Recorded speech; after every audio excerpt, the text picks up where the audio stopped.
1962 के युद्ध को लेकर अक्सर कहा जाता है कि भारत तैयार नहीं था, लेकिन बहुत कम लोग जानते हैं कि इस कठिन दौर में भी भारत ने कुछ ऐसे गुप्त ऑपरेशन किए जिनके बारे में चीन को कई वर्षों तक जानकारी ही नहीं मिली।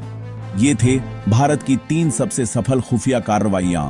पहला ऑपरेशन था हिमगिरी स्काउटिंग। लद्दाख और अरुणाचल के कई ऊंचे दर्रों पर भारतीय पेशेवर स्काउट्स को सिविलियन की तरह भेजा गया। उनका काम था चीन की चाल, उसकी तैनाती और संभावित रास्तों को पहचानना। इन स्काउट्स ने दुश्मन की गतिविधियों पर ऐसी जानकारी दी जिसने भारतीय सेना को कई सेक्टरों में समय पर तैयारी का मौका दिया।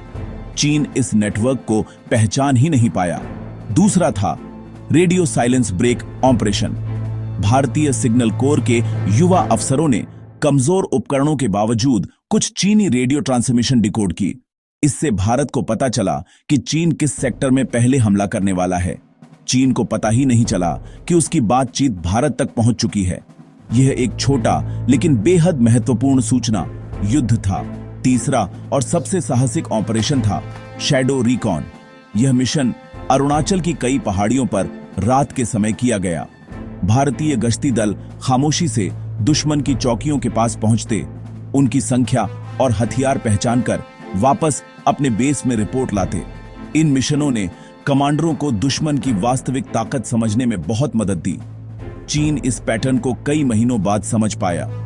1962 के युद्ध में भारत को चाहे जैसी चुनौतियां मिली हों, लेकिन इन 3 गुप्त ऑपरेशंस ने एक बात साफ कर दी कि भारतीय सैनिक केवल बहादुर नहीं, बल्कि बुद्धिमान, अनुशासित और असाधारण रूप से रणनीतिक भी थे।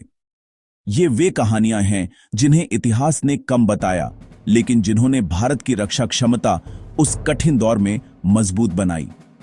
आप देख रहे हैं ग्लोब कॉन्फ्लिक्ट्स मीडिया लैब्स, जहां हम लाते हैं उन सच्चाइयों को जो इतिहास की किताबों से कहीं ज्यादा महत्वपूर्ण हैं।